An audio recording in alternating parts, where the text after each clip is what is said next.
ya, setelah 1 minggu berjumpa lagi bersama kami di program tentunya paling tunggu-tunggu selama setiap hari Selasa sore. Apalagi kalau bukan Kampungku. Dan Yohan, selama 1 jam ke depan kita akan memberikan beragam informasi yang unik, menarik terkait potensi wisata, budaya, kuliner, dan semuanya yang menarik pokoknya tentang Sumatera Selatan. Iya, dan juga kami ingatkan kembali untuk pemirsa di rumah yang ingin kampungnya kami ekspos bisa langsung menghubungi nomor yang tertera di bawah ini. Oke, nah Yohan, kita udah lama nggak siaran bareng ini. Akhirnya dipertemukan kembali yang ditunggu-tunggu oleh pemirsa TVRI Sumatera Selatan. Tagar Yohan Suwarna ya. Tagar Yohan Suwarna, jangan lupa di hashtagnya dibanyakin ya. Sip semua katanya ini. Iya, kayaknya harus tiap minggu kita berdua gitu ya. Amin. Nah Yohan, informasi yang pertama nih, untuk pemirsa yang ada di rumah, kita bakal kemana dulu nih jalan-jalan ke Sumatera Selatannya ini? Jadi kita bakal berkunjung ke kota yang kalau kita ke sana itu pasti para masyarakat ini tuh datang untuk bawa oleh-oleh berupa nanas. Iya, sebenarnya mungkin orang, oh bosan nanas cuma dijadiin dodol. Terus juga kemarin ada pakaian dari serat nanas, dari limbah nanas. Terus ada apa lagi gitu, nanas ini bisa diapain lagi? Nanas bisa dimakan. Benar, benar, itu benar. Salah satu desa, yaitu desa Sinarambang, yang terdapat di kota Prabumuli, ini memanfaatkan buah nanas yang bisa dijadikan sebagai sirup. Sore-sore gini Yohan, panas-panas ya, minum sirup nanas lagi, segar manis-manis, asem tuh enak banget ya. kan. Gimana sih bagaimana proses pembuatannya dan juga bagaimana masyarakat Kota Prabumuli dalam pemanfaatan buah nanas ini menjadi sirup, olahan sirup tentunya kita akan lihat dalam cuplikan yang satu ini. Prabumuli memang terkenal akan tanaman nanas. Melimpahnya nanas membuat warga Prabumuli, termasuk warga desa Sinarambang, Kecamatan Rambang, Kapak Tengah, ikut melirik nanas sebagai komoditi yang bernilai ekonomi.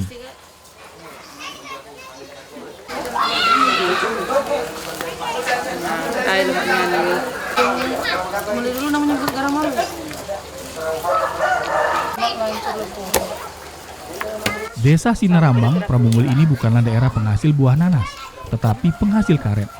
Namun seiring dengan besarnya potensi tanaman nanas mendatangkan rupiah, maka sang kepala desa setempat berpikiran sebagian lahan karet di daerahnya dialihkan menjadi lahan perkebunan nanas.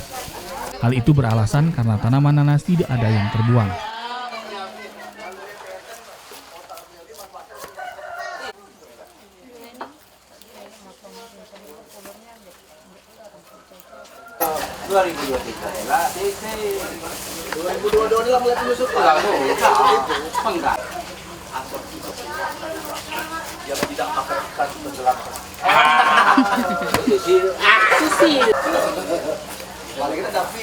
Buah nanas dapat diolah menjadi berbagai panganan maupun minuman, sementara ampasnya dapat diolah menjadi wajik.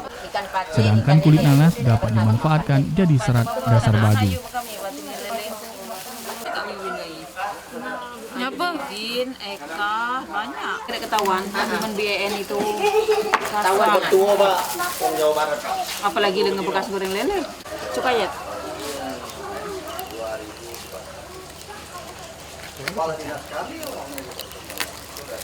Dari besarnya potensi nilai jual tanaman nanas, ini sebagian warga desa Sinarambang, Kecamatan Rambang, Kapak Tengah, Prabumuli beralih melirik usaha berbahan dasar nanas.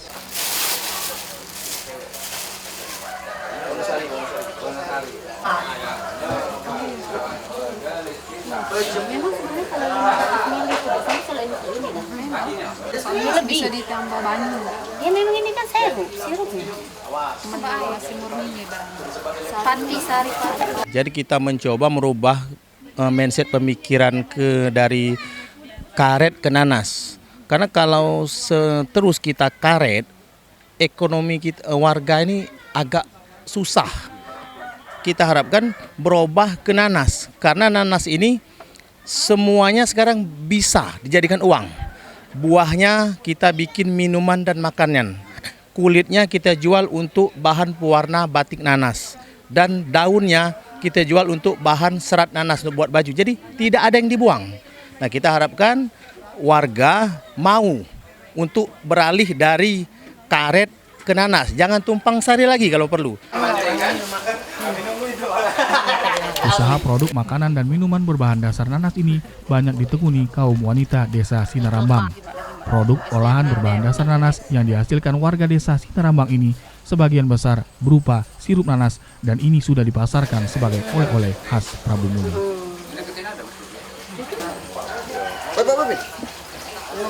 Ayo Repi. Ayo. Nah, Pak Babin berapa sihnya megang ini? Ayo. Ini ini. Nah, kalau sekarang pegang minum. Mantap. Ya.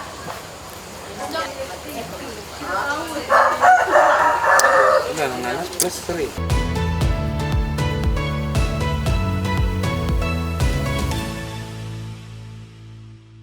Nah pemirsa, sebenarnya pada dasarnya memang di desa Sinarambang ini bukan penghasil buah nanas, namun mereka ini penghasil tumbuhan karet. Namun seiring berjalannya waktu, masyarakat semakin kreatif, akhirnya sebagai lahan ini digunakan untuk menanam buah nanas.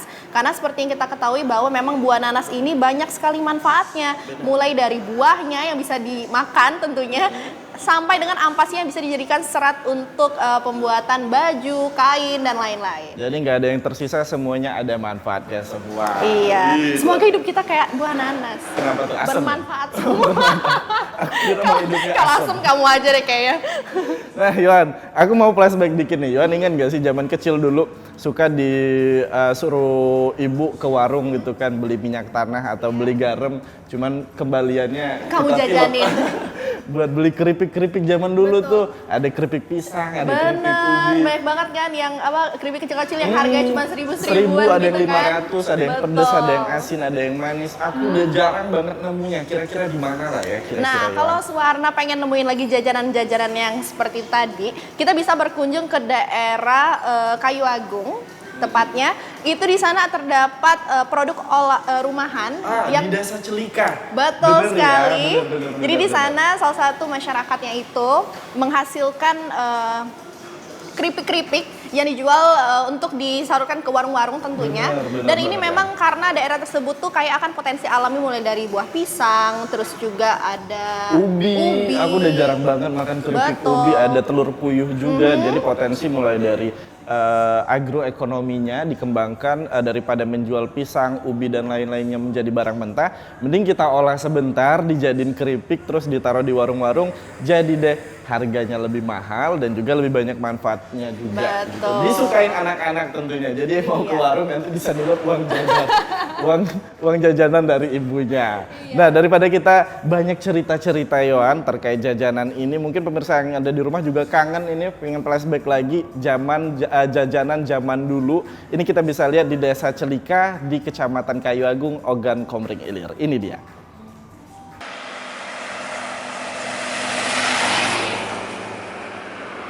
Banyaknya hasil bumi di wilayah pedesaan membuat warga desa Celika, Kecamatan Kayu Agung, Kabupaten Ogan Komering Ilir, berinovasi membuat olahan yang lebih bernilai jual dan lebih tahan lama. Muhammad Arpani, salah seorang warga desa Celika, mengaku di desanya cukup banyak hasil bumi khususnya di sektor pertanian dan perkebunan. Di antaranya berbagai jenis pisang, ubi jalar atau ubi ungu, kacang, telur puyuh, dan lain sebagainya. Ia pun mulai mencoba membuat keripik dan jajanan warung dari bahan-bahan tadi. Ia mengaku telah menjalani usahanya sejak tahun 2018 silam.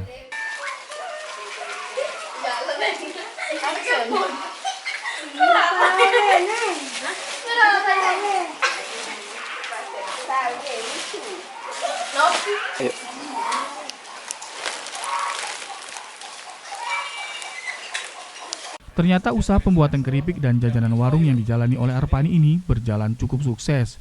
Bahkan saat pandemi tahun 2020 lalu tidak terlalu berdampak negatif terhadap usahanya.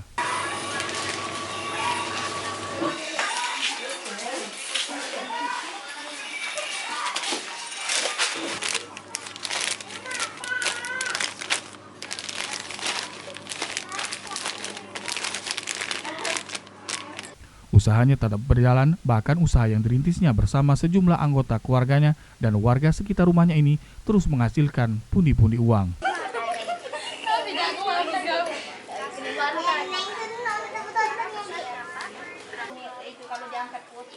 Sejak pukul 8 pagi hingga 5 sore, di rumahnya memproduksi keripik dan jajanan warung. Mulai dari pengupasan bahan baku, penggorengan hingga ke pengemasan. Sembari produksi di rumah, ia bersama istrinya memasarkan langsung hasil produksinya itu ke pasar-pasar terdekat, seperti Pasar Kayu Agung dan pasar lainnya. Menurutnya yang paling banyak membeli hasil produksinya ialah penjual sayur keliling, karena telah ia kemas dalam bentuk eceran, dengan harga 1.000 hingga 1.500 per bungkusnya. Kalau kita nih keripik pisang. Oh, keripik pisang.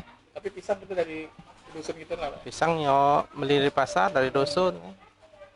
Pisangnya nggak ada kati juga. Jarang. Itu bisa usaha itu kan harian tuh. Itu sekali berapa kilo mawak ke pasar? Itu kan jualannya ikat-ikatan mah Oh, itu. ikatan. Oh, jadi itu kita tuh berarti ngecer kan ya? Iya, taruhlah. Sudah dibuat bingkis kecil-kecil kan? Nah, jadi ibaratnya yang Untuk ngisi-ngisi warung kan? nah, yang 1.000-an kan kita jual isi 14 bungkus 10.000 gitu kan. Jadi bonusnya 4 4.000 untung uang tuh kan. Kalau yang 2.000-an tuh 15.000 isi 10 bungkus. Jual 2.000 gitu. Telok poyo juga kan, ada telok poyo. Miss Laina, salah seorang warga yang bekerja pada usaha keripik dan jajanan warung milik Arpani, mengaku sudah 3 tahun terakhir bekerja di sini. Ia diberi upah Rp25.000 per harinya, dengan pekerjaan menggoreng keripik hingga ke pengemasan. Ia merasa cukup terbantu untuk ekonomi keluarganya, apalagi semenjak suaminya meninggal. Sekitar 3 tahunan yuk ya. Tahun. Kita ngapui bagian apanya kita? Bagian ngoreng, Bagian penggorengan di dapur. Inilah banyak pangsit, goreng kacang, telur poyo, banyak upah. Upahnya per apa? Rp10.000 Per hari. Oh, per hari. Inovasi warga terhadap hasil bumi desanya ini perlu dicontoh. Selain dapat meningkatkan nilai ekonomi hasil pertanian dan perkebunan di desa, hal ini juga dapat menciptakan lapangan kerja bagi warga desa setempat.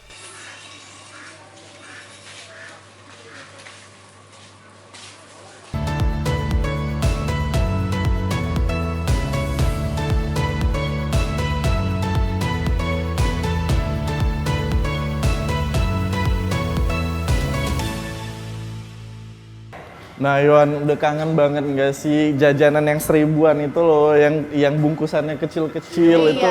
Aku dulu kalau disuruh beli minyak, biasanya uangnya 5.000, nah sisanya aku jajanin itu.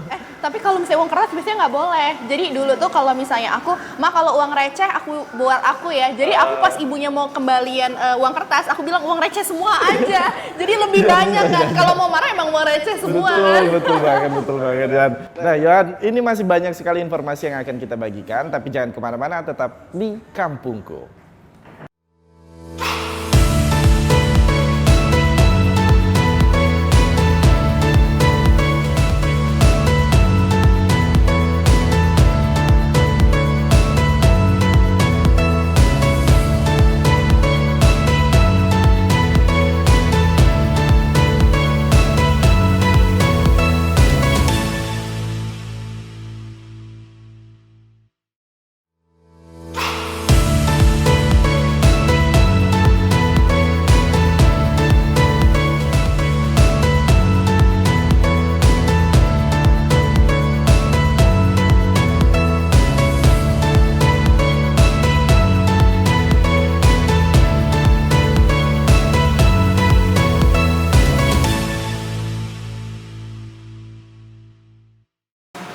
Baik, terima kasih pemirsa, Anda masih bersama kami dalam program Kampungko. Nah, masih tentang buah-buahan, selanjutnya kita akan beralih ke daerah Kecamatan SP Padang, Desa Batu Ampar, Kabupaten Ogan Komering Ilir. Nah, tepatnya di daerah sana itu terdapat masyarakat yang memanfaatkan buah-buahan, tentunya itu dijadikan sebagai komoditi utama dalam mata pencahariannya. Iya. Dan Yohan, di daerah SP Padang ini yang menjadi potensinya adalah pisang dan juga jeruk. Ini salah satu buah kesukaan aku, di mana pisang aku biasa jadiin sarapan karena untuk menambah energi supaya semangat. Kayak siaran hari ini kan aku nggak lemes-lemes karena aku makan pisang Karena satu kamu makan sisir. pisang. Oh, kebanyakan ya. itu sama, itu lebih nasi kalau. Dan aku mencukupi kebutuhan vitamin C aku dengan 3 kilo jeruk. Oh, 3 kilo jeruk. Dan ini buahnya aku dapat semuanya dari Desa Batu Ampar dari Kecamatan SP Padang di Ogan Komering Ilir ini, kalau nggak salah. Karena aku beli di pasar katanya dari sana dari sih. sana, ya? Dan emang bener buahnya seger-seger, fresh, pisangnya masih mengkel. Nah, ini emang pisangnya harusnya pisang, begitu ya. Iya. Kalau misalnya udah nggak mengkel berarti udah terlalu kelewat masa. Iya betul. Nah Yohan, selain dari potensi yang lainnya seperti sawit dan juga padi, komoditi buah ini juga menjadi penghasilan utama bagi masyarakat setempat. Tentunya ini bisa menjadi informasi juga bagaimana cara menumbuhkan minat agrowisata dan agroekonomi bagi kita semua supaya dapat menghasilkan penghasilan tambahan. Iya, nah dibanding penasaran kira-kira bagaimana, langsung saja ini dia liputannya untuk Anda.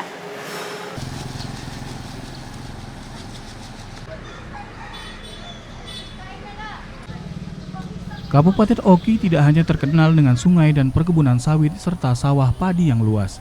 Masyarakatnya ternyata sudah mulai mengembangkan sektor perkebunan buah. Salah satunya buah jeruk dan pisang. Di Kecamatan Sirah Pulau Padang, tepatnya Desa Batu Ampar, salah satu warga mulai melakukan pengembangan buah jeruk siam madu.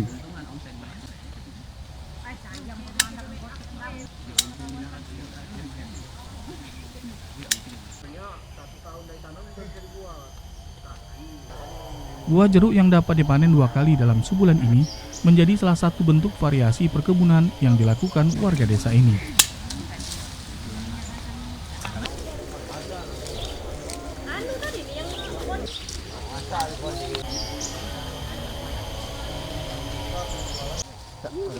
Meski tidak berada di wilayah perlintasan, komoditi jeruk ini dikembangkan dan akan disuplai untuk kebutuhan Kota Kayu Agung dan Palembang.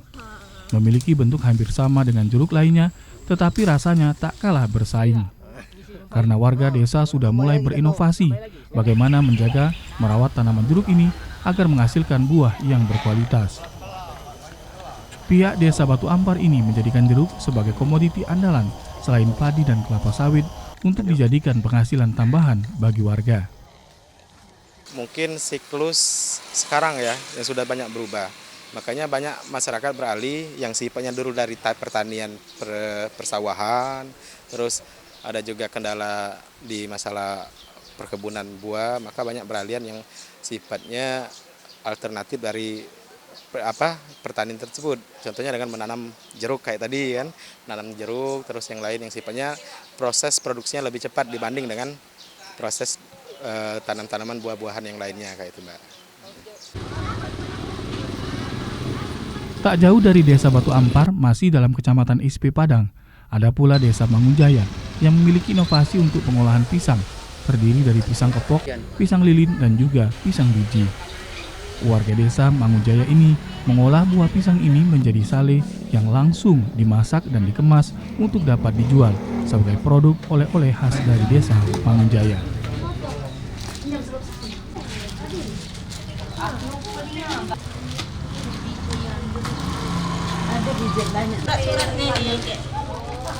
Pembuatan pisang sale ini awalnya hanya 1 orang, namun kini para ibu rumah tangga di desa ini mulai mendalami bagaimana membuat sale pisang dan selanjutnya dijual ke masyarakat pendatang.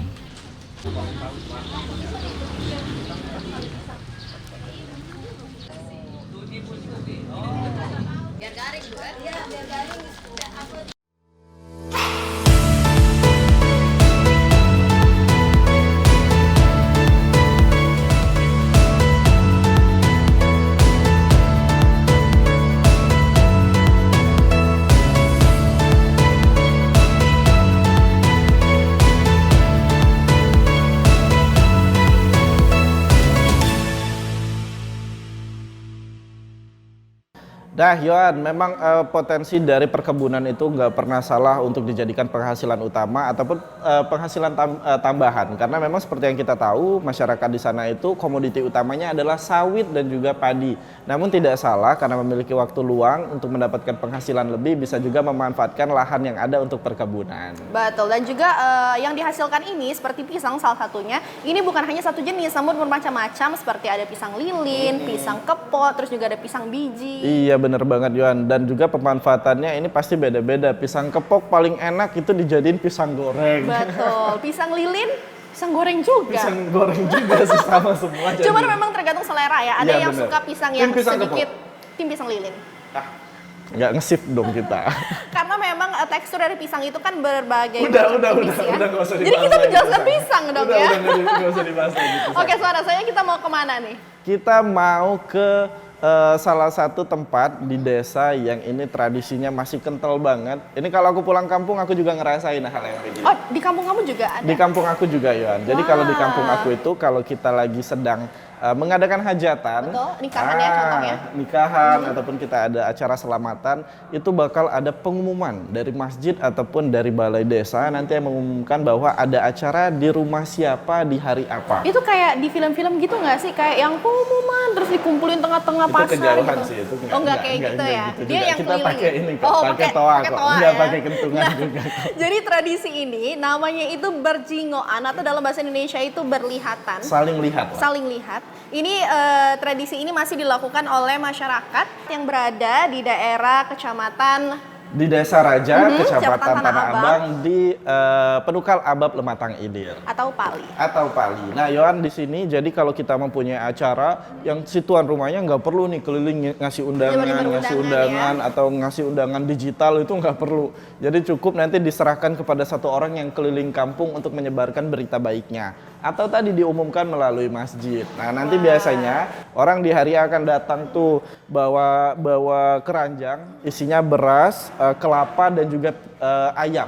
Betul. Jadi untuk membantu juga yang melakukan acara tersebut Iya, ya. meringankan beban si pemilik acara. Jadi digotong royongkan secara bersama-sama. Betul, tapi memang kalau di desa itu ya, kekeluargaan itu memang sangat erat, Suwarna. Jadi tidak heran kalau memang tradisi-tradisi seperti ini masih dilakukan sampai dengan sekarang. Nah, kira-kira bagaimana ya tradisi tersebut dilakukan? Langsung saja ini dia liputannya untuk Anda.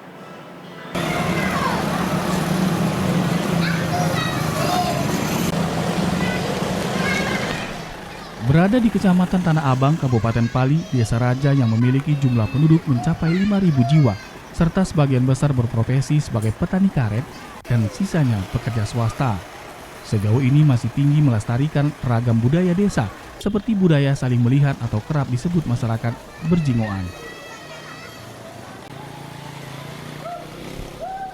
Menurut Kepala Desa Raja Aswir Mangku Alam, bahwa tradisi berjingoan merupakan budaya turun-temurun, yakni suatu budaya di mana masyarakat yang bakal menggelar hajatan besar seperti hajatan pernikahan serta lainnya, tuan rumah tidak perlu melakukan undangan secara langsung ke rumah warga desa untuk mengajak hadir dalam hajatan. Namun jika diumumkan secara langsung melalui seseorang yang ditugaskan khusus mengundang melalui pengeras suara, baik keliling desa maupun pengeras suara di masjid. Dengan adanya pengumuman undangan secara langsung ke masyarakat desa, disitulah tradisi berjingoan akan terlihat, di mana masyarakat desa akan berdatangan menghadiri hajatan tuan rumah untuk mendoakan kebahagiaan bagi penyelenggara hajatan. Kita ini sudah berjingoan itu kalau di desa lain itu ngundang. Nah, jadi kalau di desa ini kita terapkan itu ngundangnya itu berjingoan, kalau bahasa kita berjingoan itu lewat mikrofon aja sekeliling desa. Sudah cukup orang kampung sini bahwasanya di rumah si A ada gawi. Itu dari hari Senin sudah ada gawi, hari Selasa itu mipis bumbu, hari Rabu itu bola sedekah. Nah, cuman cukup itu baik yang budaya kita ini dilestarikan berjingoan itu. Itu sudah sejauh ini berapa lama berjalan? Oh, kalau sudah belasan tahun. Belasan tahun ya. Makna sendiri apa tuh, Pak Ades? Ini kalau maknanya itu untuk apa? Tidak merepotkan ahli tempat yang resepsi lagi, karena cukup dengan tempat hajatan lagi, karena cukup cuman 2 orang pelaku untuk acara berjingoan itu.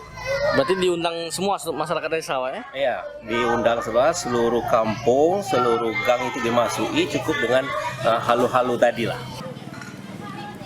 Tokoh masyarakat desa Raja Acaholik Darlin menjelaskan bahwa tradisi berjingoan merupakan tradisi yang harus tetap dilestarikan kendati di zaman era digital.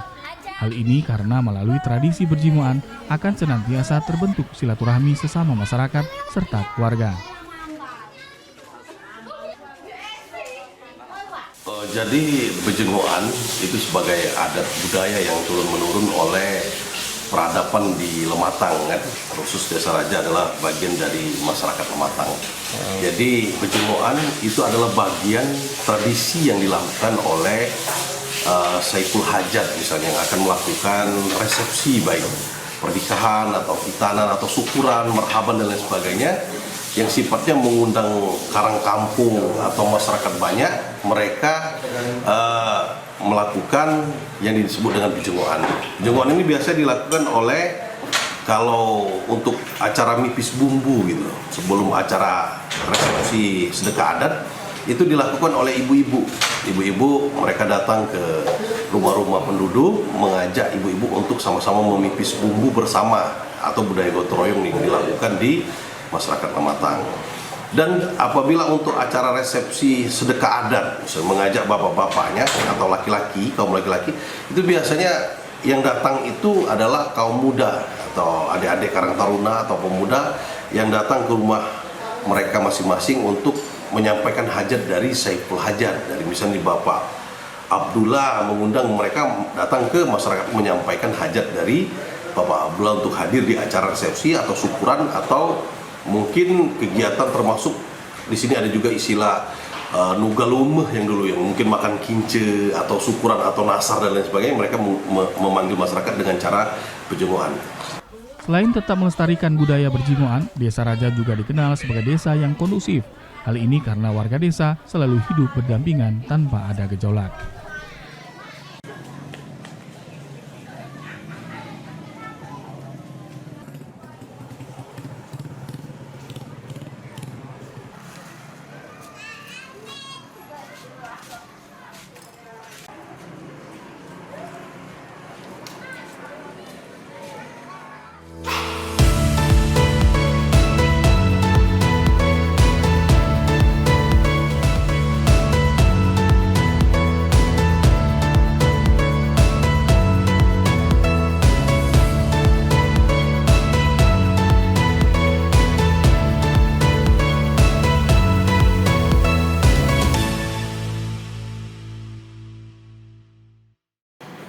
Nah, yang namanya tradisi ini tentunya masyarakat juga sudah saling tahu dan saling mengerti. Jadi memang tidak ada rasa tersinggung misalnya, waduh kok cuma diundangnya melalui ini, kok nggak langsung datang ke rumah gitu ya. Bener banget, kalau zaman sekarang kan rawan singgungan gitu loh. Kok yang aku cuma pakai undangan digital gitu sih, ya? Nggak, undangan fisik itu nggak ada. Kalau di kampung-kampung mah yang penting diundang, mempunyai niat yang baik, datang. Bawa gegawaan ataupun yang tadi gitu kan, untuk meringankan beban yang punya hajatan, pulangnya bawa lauk gitu. Jadi bisa sama-sama enak. Take and give gitu. Baiklah pemirsa, kami masih akan menyajikan informasi-informasi tentang daerah yang tentunya memiliki potensi yang ada di daerah Sumsel. Namun setelah jeda pariwara berikut ini, tetap bersama kami dalam program Kampungku.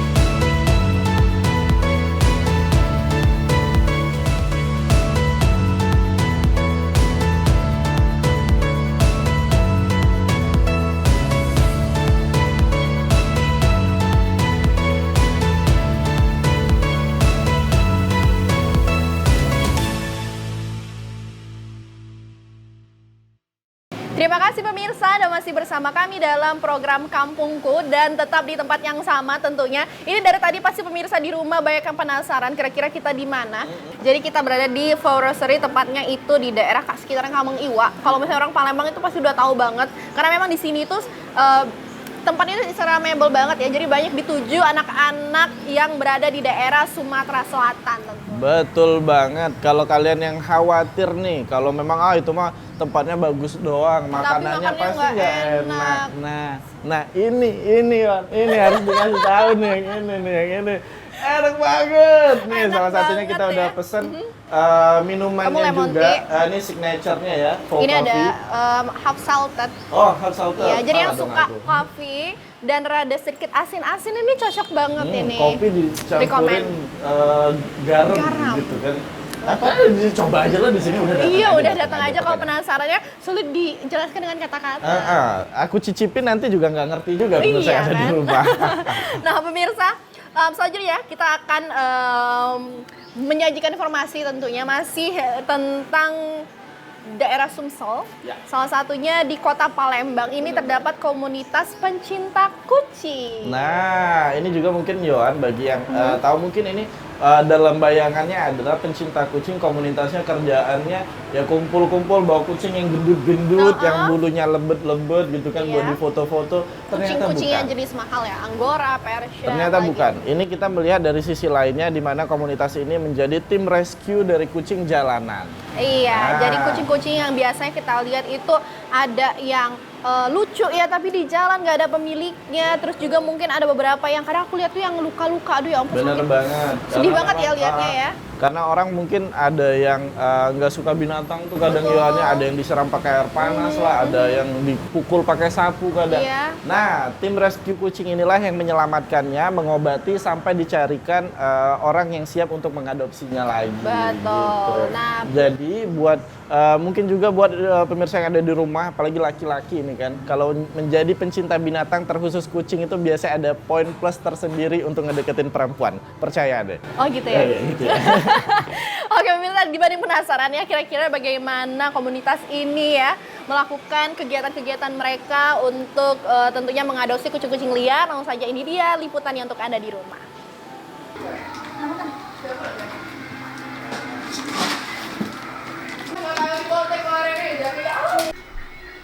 Palembang termasuk salah satu kota besar di Indonesia dengan jumlah penduduk mencapai 1,6 juta. Tidak sedikit sering ditemukan hewan liar di sekitar kota dan yang terbanyak adalah kucing. Kucing-kucing liar ini kerap mendapat perlakuan tidak mengenakan dari manusia, mulai dari tertabrak kendaraan hingga sengaja disiksa oleh manusia. Karena kecintaan terhadap kucing, sekumpulan anak-anak muda ini membentuk komunitas penyelaman kucing liar atau dinamakan Hero for Cat. Mereka ini membantu kucing yang terluka akibat tertabrak kendaraan atau sengaja dilukai oleh manusia. Namun mereka tidak menerima penitipan kucing, hanya menghususkan menolong kucing liar. Ade Putri sebagai anggota komunitas penyelaman kucing liar menjelaskan mereka menjadikan komunitas ini sebagai wadah untuk para pecinta kucing yang ingin menolong kucing-kucing terlantar di jalanan.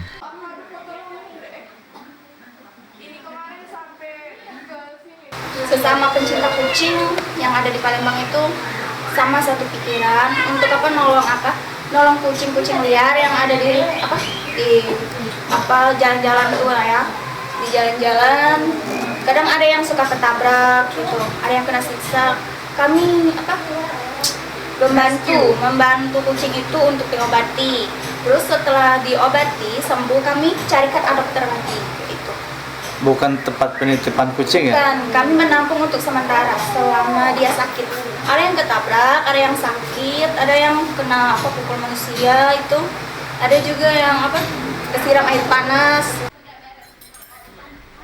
Pertolongan yang mereka lakukan adalah pengobatan hingga sembuh dan mencarikan siapa saja yang mau mengadopsi kucing liar agar tidak lagi berkeliaran di jalan. Anggota komunitas ini juga membuat rumah singgah khusus kucing yang dijadikan tempat jika ada masyarakat yang menemukan kucing liar yang terluka dan butuh perawatan. Untuk mengobati kucing-kucing liar yang terluka ini, mereka menggunakan dana pribadi. Tidak hanya pengobatan tapi juga makanan serta biaya sewa rumah singgah yang mereka tempati saat ini. Semua obat-obatan dan tata cara perawatan terhadap kucing-kucing ini dilakukan berdasarkan petunjuk dokter hewan mitra rumah singgah HFCP. Tempat tinggal, pengobatan, makan, vaksinasi, kebiri yang wajib harus dikebiri untuk mencegah overpopulasi pribadi dari kami masing-masing dan ada juga dari teman-teman di luar. Iya, kami tampung di sini, kami kasih makan. Pasti ada kok. Kalau sudah bersih, sudah cantik pasti ada yang mau.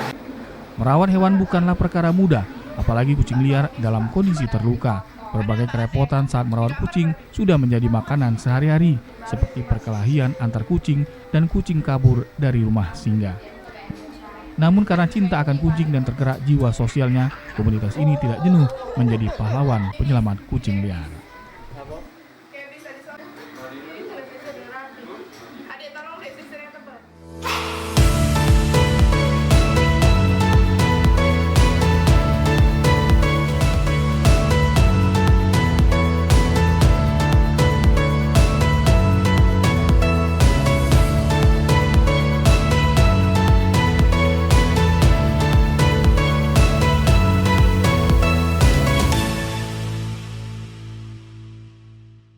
Nah, selanjutnya kita kemana lagi, Yohan? Oke, bukan tentang kucing, namun kali ini kita akan membahas tentang bangun-bangunan.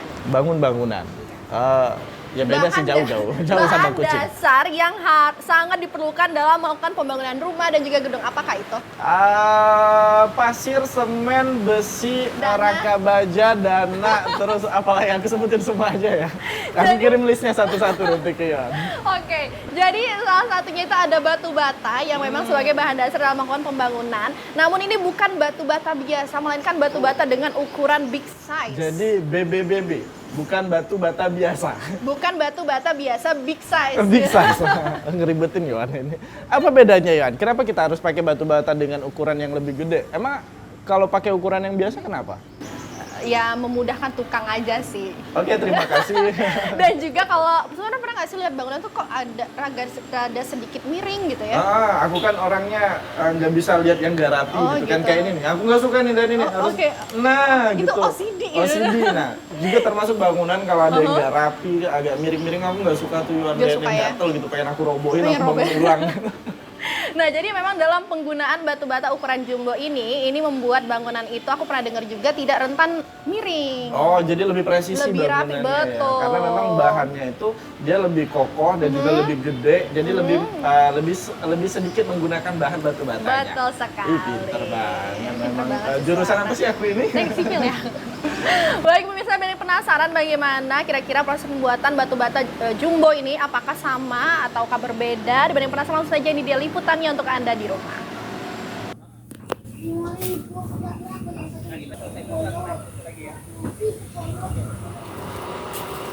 Dusun Talang Ilir yang terletak di Kelurahan Sukomoro, Kecamatan Talang Kelapa, merupakan salah satu sentra pembuatan batu bata. Di Dusun Talang Ilir ini, sebagian besar penduduknya bermata pencaharian mencetak batu bata.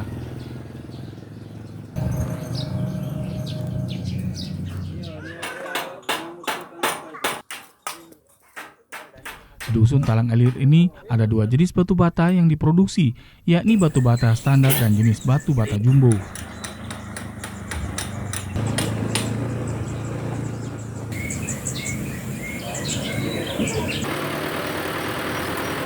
Katiwon, salah seorang pelaku usaha pembuatan batu bata yang membuat batu bata jumbo, mengatakan pembuatan batu bata jumbo bisa memakan waktu 1 bulan.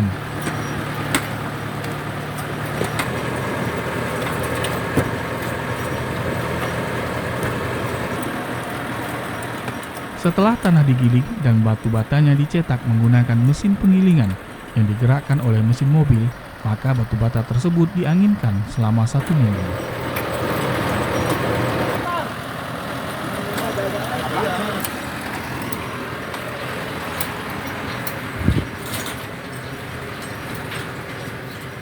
Kemudian batu bata dijemur lagi selama 1 minggu. Setelah itu batu bata disusun di tungku pembakaran dengan rapi sehingga saat pembakaran api bisa membakar seluruh bata yang tersusun.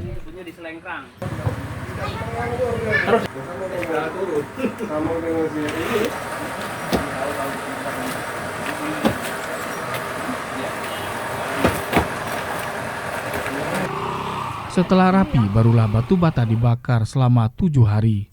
Selama pembakaran harus dijaga agar api tetap menyala.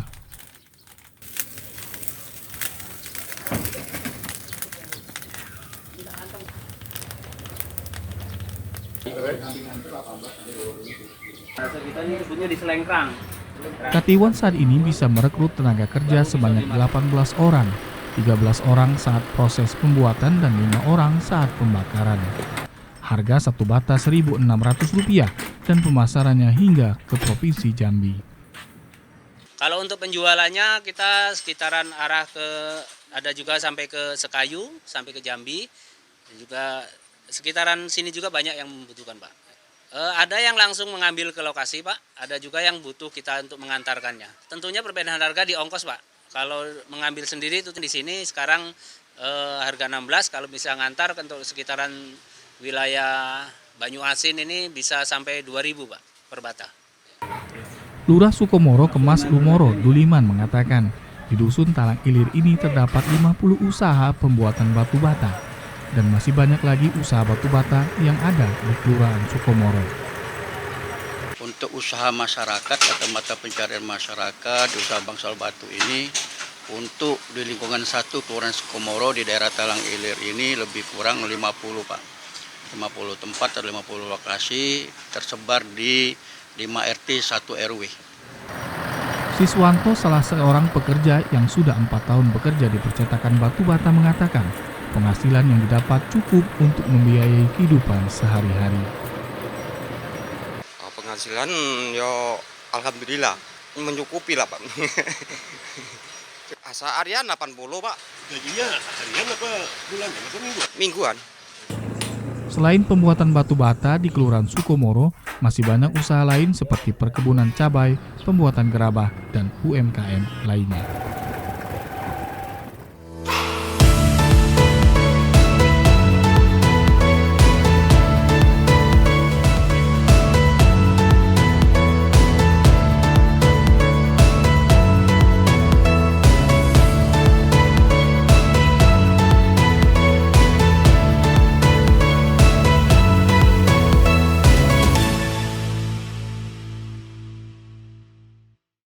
Nah, tadi kita juga lupa informasi bahwa ini terdapat di daerah Sukomoro Banyuasin. Ternyata memang daerah Sukomoro ini selain potensi airnya, juga terdapat potensi batu bata. Benar banget, Yohan. Dan katanya di situ untuk sentral batu batanya sendiri untuk usahanya ada 50 warga ataupun 50 tempat usaha yang fokus untuk memproduksi batu bata. Jadi bisa dibilang ini sentra dari pembuatan batu bata. Jadi untuk pemirsa yang ada di rumah, yang lagi ada rencana untuk bangun rumah ataupun bangun tempat usahanya yang butuh batu bata dengan ukuran yang lebih gede, tentunya dengan segudang manfaatnya, boleh langsung datang ke daerah Sukomoro ini. Iya, tentunya dengan harga yang lebih ramah di kantong dibanding kalau kita beli di toko bangunan. Benar banget. Nah, Yohan, nanti masih banyak sekali informasi yang akan kita sajikan untuk pemirsa yang ada di rumah. Jangan kemana-mana, tetap di Kampungku.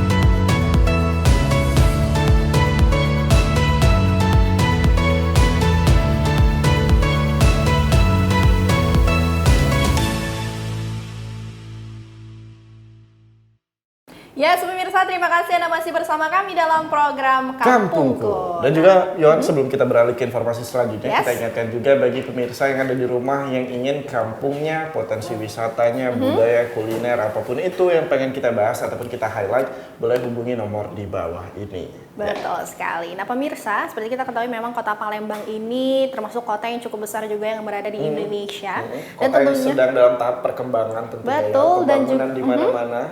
Dan juga sangat luar biasa sekali ya, karena di Indonesia Palembang ini pernah menjadi salah satu kota pertama yang memiliki light rail transit atau LRT. Betul banget, Yon. Dan salah satunya menjadi transportasi utama yang ada di Kota Palembang sekarang. Iya. Nah, Yohan, tapi kita mau bahas apa di Kota Palembang? Perasaan aku udah semua, ada wisatanya, udah kulinernya pasti, apalagi coba udah semua deh kayaknya, udah semua. Ya. Yaudah kita cukupkan saja. Belum. Jadi Suwarna dan juga pemirsa, ada salah satu tempat yang tentunya ini menjadi paru-paru Kota Palembang karena memang namanya kota itu pasti sangat crowded, penuh dengan masyarakatnya, gedung-gedung, terus juga tentunya macetnya itu ya yang pastinya. Sekarang Palembang itu udah kayak Jakarta. Kalau orang bilang itu ya, Palembang itu udah kayak Jakarta sekarang. Macetnya. Apalagi sekarang udah mulai masuk kantor, sekolah udah mulai offline, itu jangan coba-coba kalau pergi pas jam-jam pulang sekolah. Betul, apalagi jam pulang kantor. Nah, itu macet parah udah deh. Aku bisa nginep di jalan gitu kan. Udah siap bekal aku kalau pulang jam segitu. Iya ya. Nah pemirsa, jadi karena memang keramaian dari kota itu pasti kita butuh sekali dengan namanya yang hijau-hijau. Betul, apalagi kalau bukan es cendol. Bukan. Kita butuh ruang terbuka hijau, salah satunya seperti yang ada di Punti Kayu, Yohan. Ini menjadi salah satu paru-paru utama dari Kota Palembang. Kenapa bisa dibilang begitu? Karena seperti yang kita tahu, Yohan, untuk di Kota Palembang tersendiri, untuk ruang terbuka hijaunya itu sudah mulai menipis. Kayak dompet Yohan. Dompet aku dong.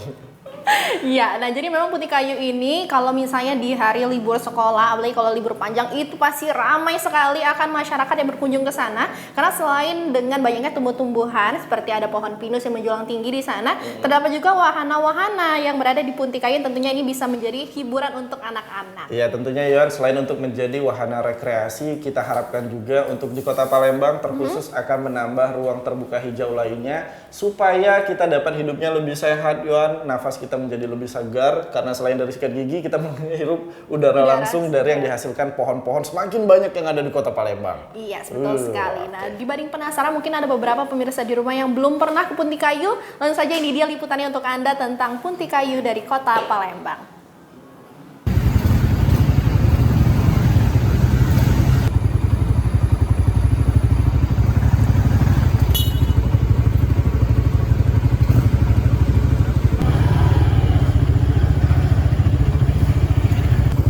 Beginilah suasana Taman Wisata Punti Kayu. Ratusan pohon pinus menjulang tinggi menyambut para pengunjung. Taman wisata ini terletak di Jalan Kolonel Haji Burlian, Palembang.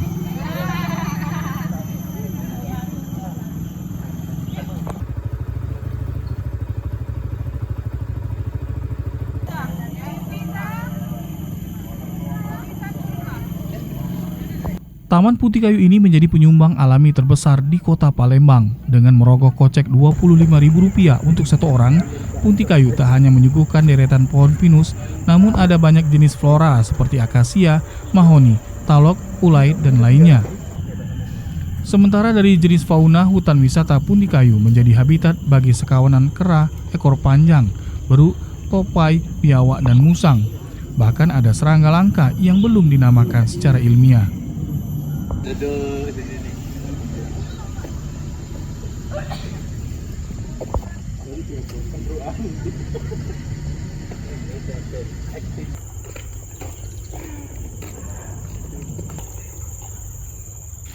Di sela-sela penurunan kasus COVID-19 saat ini, ruang terbuka hijau seperti ini mulai ramai dikunjungi wisatawan, baik wisatawan lokal maupun luar daerah Kota Palembang.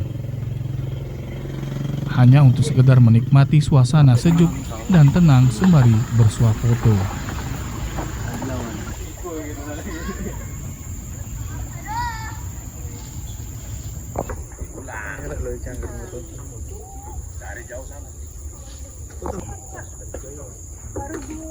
Ilham, salah seorang wisatawan asal Lampung yang memilih mengunjungi Punti Kayu untuk mengobati rasa penasaran setelah mendengar kabar dari koleganya.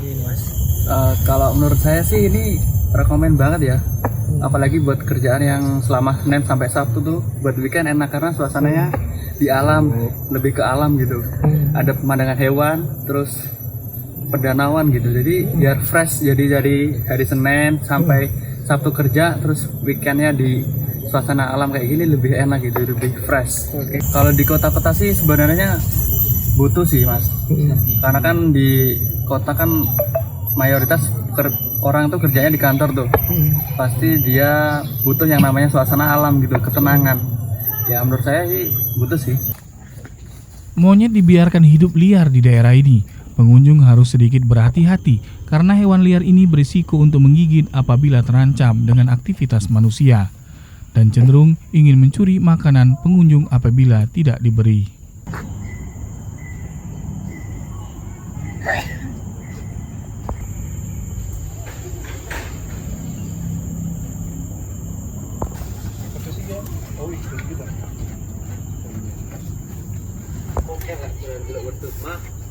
Taman wisata yang menjadi paru-paru kota Palembang dapat terus dikembangkan dan dilestarikan, mengingat ruang terbuka hijau yang kian hari kian berkurang.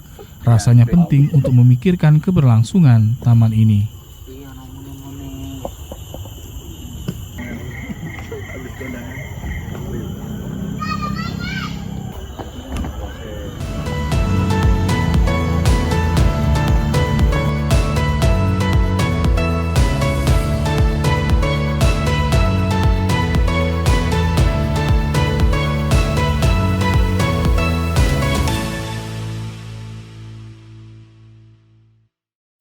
Pemirsa, jadi memang tidak heran kalau Punti Kayu ini di hari libur ramai sekali akan masyarakat yang berkunjung ke sana karena selain menyajikan tempat-tempat yang tentunya bisa menjadi wahana rekreasi untuk anak-anak, untuk masuk ke daerah Punti Kayu juga itu ramah di kantong. Betul banget, Yohan.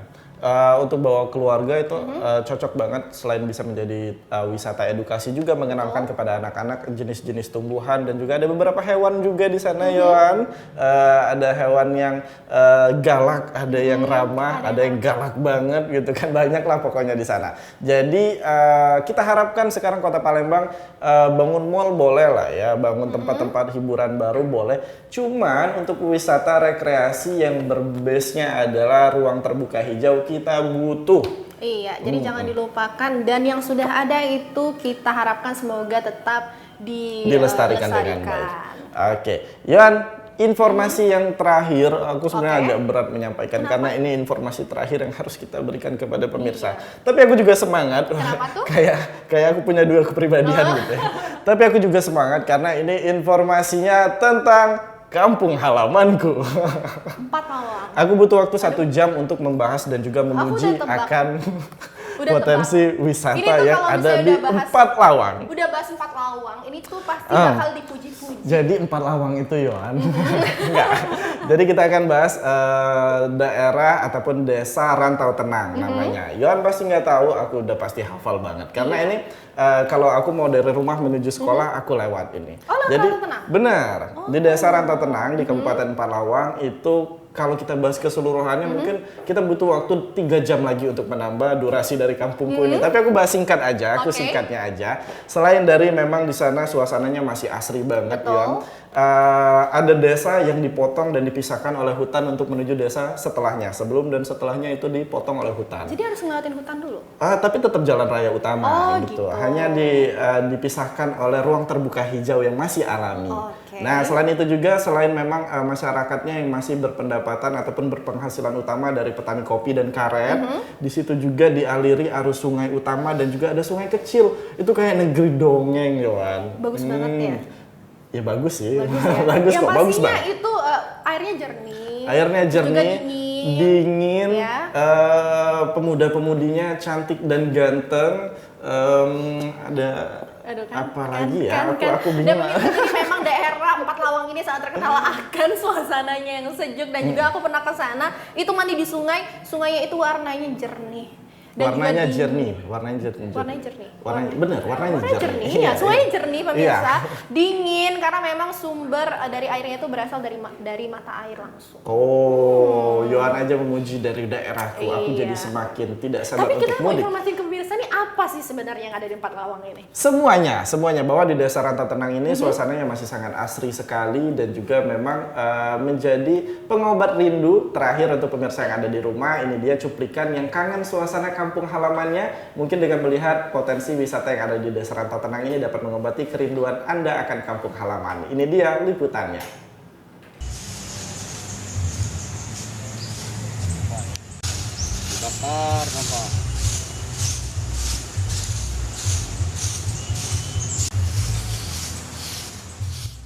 Desa Rantau Tenang berada di Kecamatan Tebing Tinggi, Kabupaten Pelawang merupakan sebuah desa kecil dengan 90% mayoritas penduduk petani seperti petani padi, kopi, dan karet.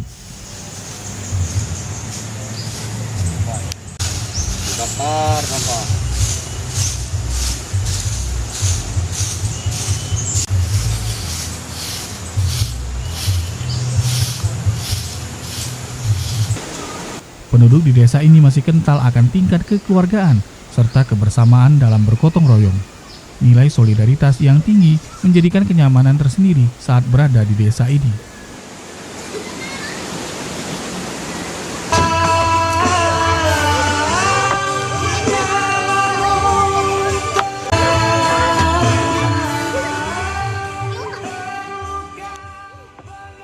Usut diusut asal muasal nama Rantau Tenang dibuat karena banyak masyarakat luar saat berada di desa ini merasa tenang dan nyaman.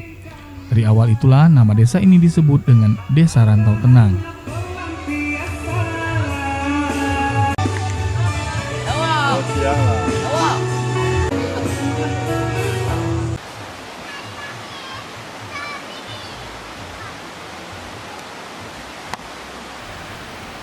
Di desa ini terdapat satu kampung yang sengaja diberi nuansa menyejukkan, indah, dan asri. Bermaksud diperuntukkan untuk keluarga yang ingin melepaskan penat dari segala rutinitas sambil bersantai, sembari menikmati nuansa alami. Lokasi ini sering disebut masyarakat dengan nama Kampung Rantau Tenang Indah. Lahan ini kan terbengkalai kan, ini kebun kopi awalnya kan, kebun kopi. Jadi sayang dimanfaatkan kan, berhubung keluarga ini musyawarah keluarga kan, ngajak untuk bikin tempat santai keluarga kan, untuk tempat makan-makan awalnya kan, untuk ini untuk hiburan keluarga asal awalnya kan. Nah, respon dari masyarakat dikembangkan lebih bagus lagi kan, untuk masyarakat Pelawang bisa kumpul, dimanfaatkan kayak gitulah kira-kira. Masyarakat setempat mendukung.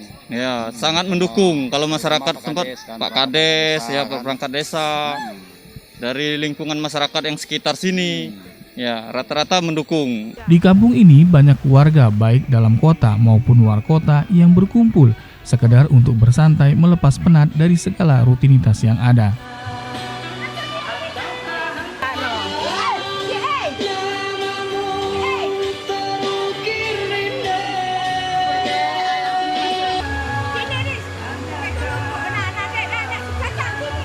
Nikmatnya nuansa alam dengan pemandangan Sungai Suguring seolah memanggil kita untuk berenang menuju tepian sungai yang dangkal.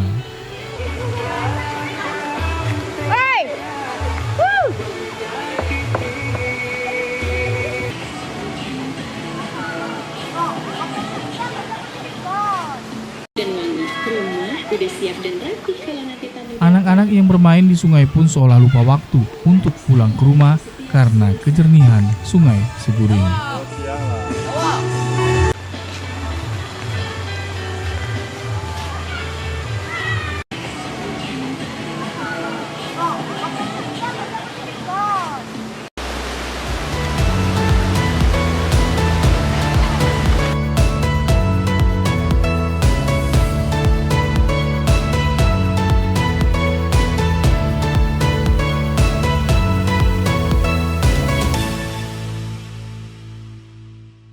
Nah, ternyata memang selain dengan potensi kulinernya yang berbahan dasar dari durian seperti lempok, terus juga durian dari Empat Lawang ini memang sangat terkenal akan rasanya yang lezat dan juga harganya yang murah. Ya. Mereka juga mempunyai potensi alam yang sangat indah tentunya. Iya, masih banyak sekali wisata-wisata yang belum tereksplor dan juga belum terjamah oleh tangan nakalnya manusia. Jadi masih asri sekali. Jadi kalau ingin main-main atau berjalan-jalan ke Empat Lawang, jangan lupa untuk mengunjungi wisata-wisata yang ada di setiap desanya. Betul. Oke. Nah, Yohan, nggak terasa udah 1 jam kita menemani pemirsa yang ada di rumah. Kita harus berpisah. Sekarang waktunya kita undur diri dulu. Iya, tapi jangan sedih karena minggu depan kami masih akan menyajikan informasi-informasi penting tentang daerah yang tentunya memiliki potensi yang ada di daerah Sumatera Selatan. Iya, semoga masih tetap bersama Suwarna dan juga Yohan. Betul. Tapi kalau sama penyiar lain juga nggak apa-apa sih. Dan juga jangan Yang lupa penting di Suwarna. informasinya bermanfaat. Iya, dan jangan lupa